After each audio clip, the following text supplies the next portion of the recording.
Assalamualaikum warahmatullahi wabarakatuh.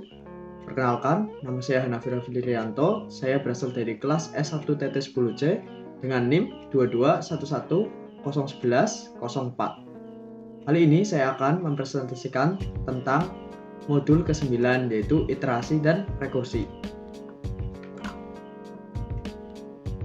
Nah, jadi yang pertama di sini saya akan membahas tentang iterasi dan rekursi. Nah, yang pertama ada apa sih itu iterasi? Jadi, iterasi adalah proses pengulangan suatu pernyataan atau blok kode dalam program komputer.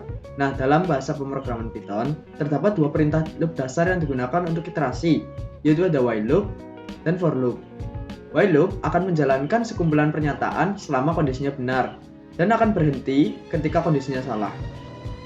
Lalu for loop digunakan untuk mengulangi pernyataan dalam satu deret, atau list, tuple, dictionary, atau string. Nah, di while loop akan menjalankan sekumpulan pernyataan selama kondisinya benar seperti yang sudah saya jelaskan tadi, dan akan berhenti ketika kondisinya salah. Ada banyak pernyataan yang digunakan pada while loop, contohnya while loop dan pernyataan break, continue, dan else. Di sini bisa dilihat diagram tentang while loop. Itu pertama itu ada enter while loop, lalu jika kondisinya false, dia akan exit loop, sedangkan jika kondisinya true, dia akan masuk ke body of while dan mengulang ke tes ekspresinya lagi. Nah, berikut ini ada contoh while loop dan break. Nah, pada while loop terdapat pernyataan break yang berfungsi menghentikan loop bahkan jika kondisi while benar. Nah, bisa dilihat di sini i sama dengan 1. While i kurang dari 6, maka print i. If i sama dengan 3, maka break.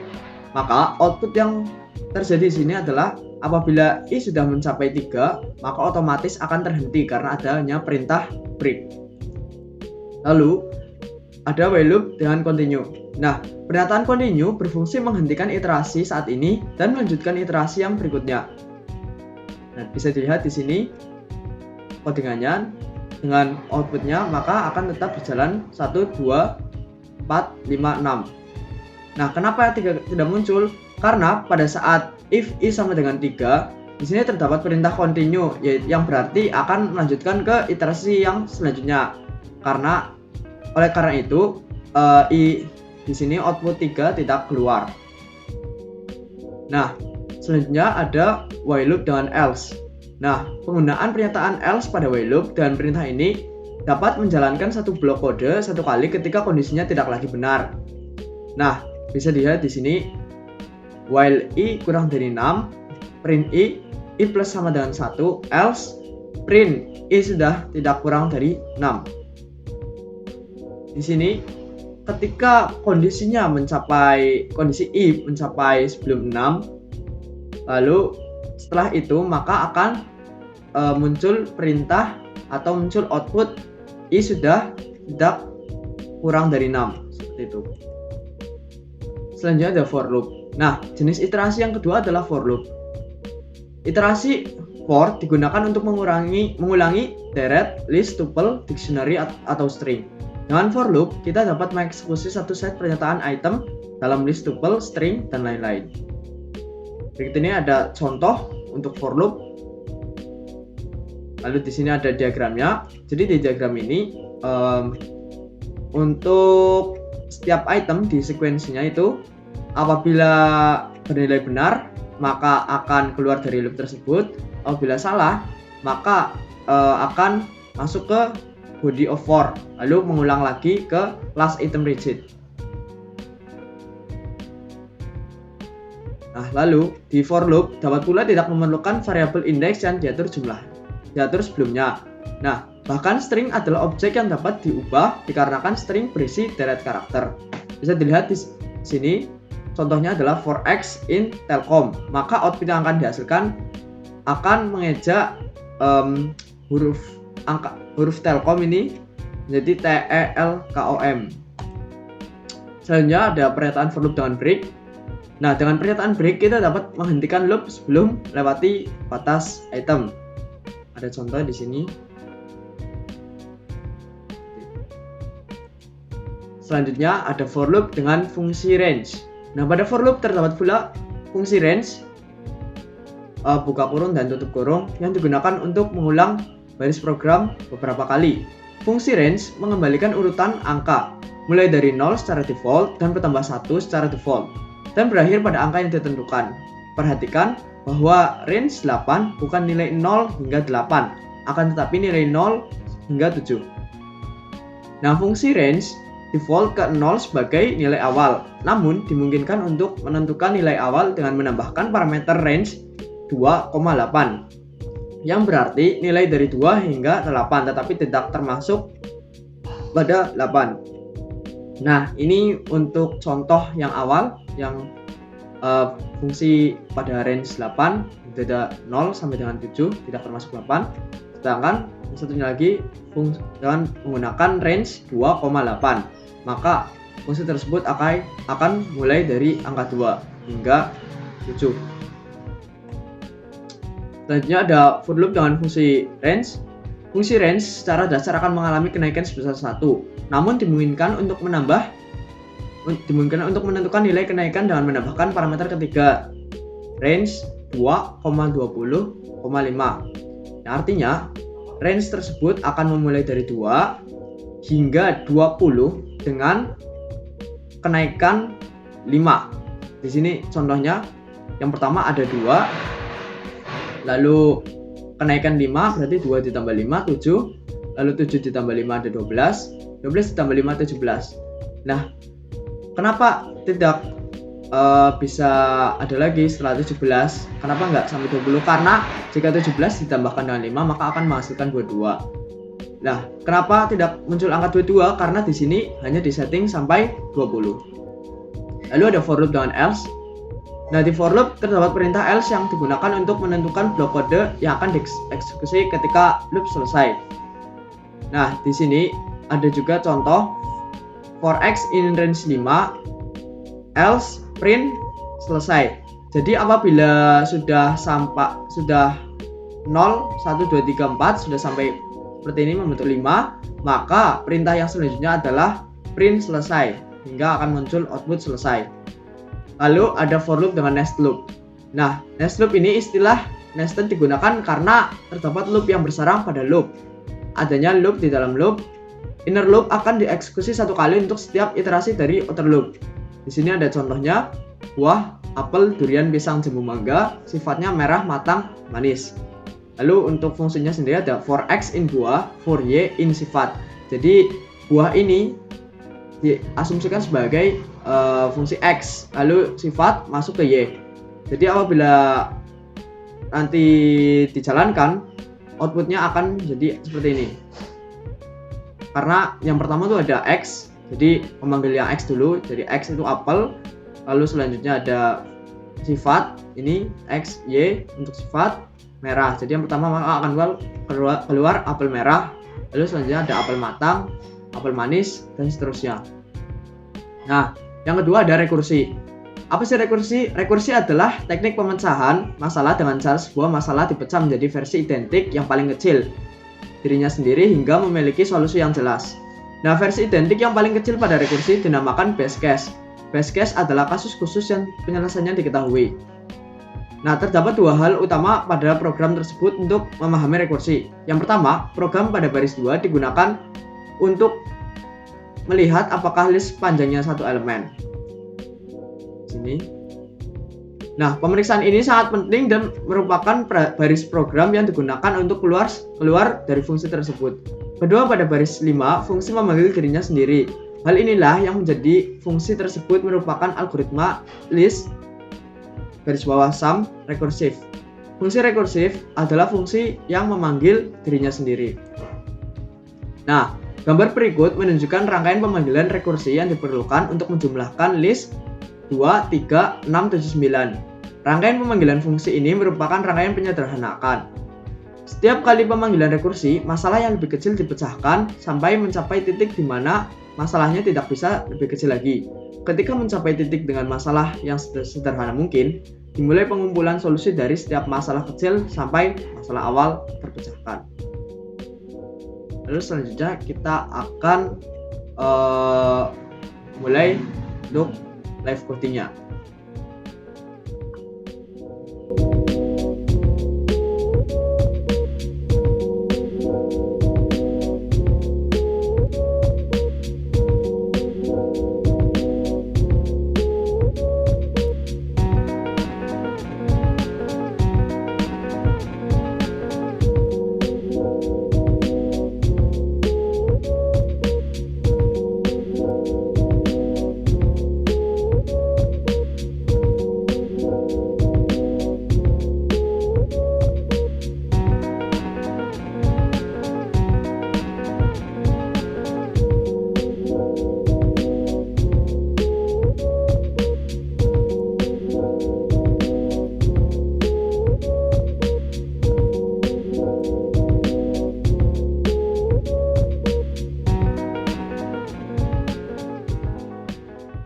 Setelah live coding, saya ini membuat tentang permainan batu kertas gunting melawan komputer. Nanti permainan batu kertas gunting tersebut akan terdapat skornya, skor player dan juga skor dari komputer tersebut. Nah, jadi yang pertama tuh ada buat import modul OS digunakan untuk membersihkan screen atau clear screen. Lalu ada modul import random digunakan untuk menggenerate pilihan dari komputer secara random. Nah, pertama ada dev clear screen. Di sini menggunakan OS name-nya NT ya, karena ini menggunakan sistem Windows. Apabila kita menggunakan Mac, maka akan di sini bukan NT tapi POSIX. Lalu kita fungsi selanjutnya fungsi keterangan dalam kurung outputnya. Nah, apabila output sama dengan 1, maka returnnya akan batu. Apabila output 2, returnnya akan gunting. Output 3, returnnya kertas. Dan apabila terdapat output selain itu, maka nanti kita membuat ini else, returnnya akan tidak valid. Selanjutnya, kita di sini ada untuk awalan kita men-set skor player ke 0 dan skor komputer juga ke 0. Nah, apabila nanti inputannya bernilai true, maka yang pertama dilakukan yaitu ada fungsi clear screen. Lalu kita membuat fungsi print permainan batu gunting kertas, print pilihan N1 batu, N2 gunting, N3 kertas, lalu print masukkan pilihan 1-3 atau 0 untuk keluar. Nah, di sini ada garis miring T. Garis miring T itu digunakan untuk pada output nanti itu berfungsi sebagai seperti tab gitu. Sedangkan garis miring N ini digunakan untuk membuat menu lain. Nah, di kedua ini kan juga ada nih, ada N1, N2, N3. Nah, kenapa sih dibikin seperti ini? Ini karena agar simple. Soalnya kalau misalkan kita harus harus mengurutkan ke bawah, misalkan nih kita pengen nomor 1 batu itu di atas, nomor 2 ini gunting, nomor 3 untuk kertas. Kalau misalkan secara sederhana itu kan kita bisa buat dari print 1 batu, print 2 gunting, print 3 kertas. Tapi jika kita melakukan yang lebih pembuatan yang lebih simpel dan menggunakan seperti N ini, nanti kita hanya perlu memasukkan satu perintah print, itu ya seperti print /n 1 batu /n 2 gunting /n 3 kertas. Jadi nanti secara otomatis akan membuat new line untuk new line 1 batu, new line 2 gunting, new line 3 kertas. Selanjutnya ada ini untuk print, masukkan pilihan. Nah, setelah masukkan pilihan ini, nanti kita akan memasukkan pilihan ini. Ada player untuk memasukkan dengan integer input, lalu memasukkan pilihannya. Nah, apabila player bernilai 0, apabila dimasukkan atau ini player memasukkan inputan 0, maka nanti akan muncul tulisan terima kasih setelah bermain. Setelah itu kita melakukan fungsi break. Jadi kalau misalkan kita memasukkan angka 0, kita akan keluar dari program tersebut. Nah, yang kedua ada if player kurang dari 1 atau player lebih dari 3. Apabila player memasukkan inputan kurang dari 1, maka apabila player memasukkan inputan dari kurang dari 1 dan lebih dari 3, maka akan keluar pilihan tidak valid. Coba lagi, lalu akan muncul inputan. Tekan enter untuk melanjutkan. Lalu di sini continue. Nah, di sini ada untuk komputer menggenerate angka random dari 1 sampai 3. Lalu di sini ada untuk variable output player. Ini memanggil fungsi keterangan. Lalu ini ada untuk variabelnya, itu variable menggunakan player. Nah, ini selanjutnya ada variable output.com memanggil fungsi keterangan untuk variabel komputer. Setelah itu kita menggunakan clear screen, fungsi clear screen. Lalu kita memprint pilihan player. Lalu nanti dipanggil variabelnya yang dari output player. Bawahnya juga sama, pilihan komputer, ini stringnya, lalu kita nanti memanggil variabel dari com. Apabila if player sama dengan com, apabila hasil dari player itu sama dengan komputer, maka nanti akan tertampil hasil seri. Apabila player 1 dan komputer 2, atau player 2 dan komputer 3, atau player 3 dan komputer 1, nanti kita akan menambah skor player menjadi 1 plus 1 ini. Nah, terus nanti akan menampilkan juga print hasilnya itu kamu menang seperti itu. Lalu else print hasil komputer menang. Jadi selain ini nanti maka akan tertampil print komputer menang. Selanjutnya kita ngeprint untuk skor player dan variabel skor player, print skor komputer dan variabel skor komputer slash new line, lalu input, tekan enter untuk melanjutkan. Nah, apabila kita akan menjalankan programnya maka akan jadi seperti ini. Nah, seperti ini. Ini karena ada fungsi tab di sini, jadi ini akan sebagai tab atau menengahkan ini. Nah, ini tadi fungsi slash n berfungsi seperti ini. Nah, apabila kita misalkan pertama kita menggunakan batu di sini 1, lalu kita tekan enter. Nah, di sini akan keluar pilihan player itu batu, sedangkan pilihan random dari komputer itu kertas. Maka komputer tersebut akan menang. Ini di sini ada hasilnya, komputer tersebut menang, lalu akan menampilkan skor player dan skor komputer. Nah, ini sudah bisa ke atas karena tadi kita sudah memasukkan fungsi clear screen seperti itu.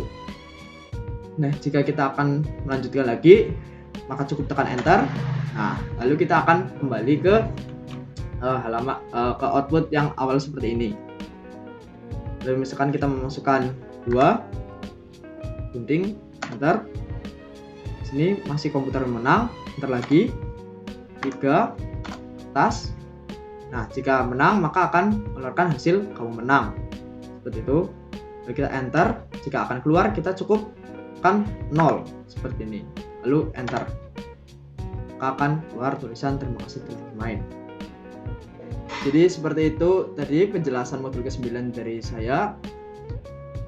If you can be a good person, then don't be a bad person. Saya Nafri Afrianto, sampai ketemu di lain waktu.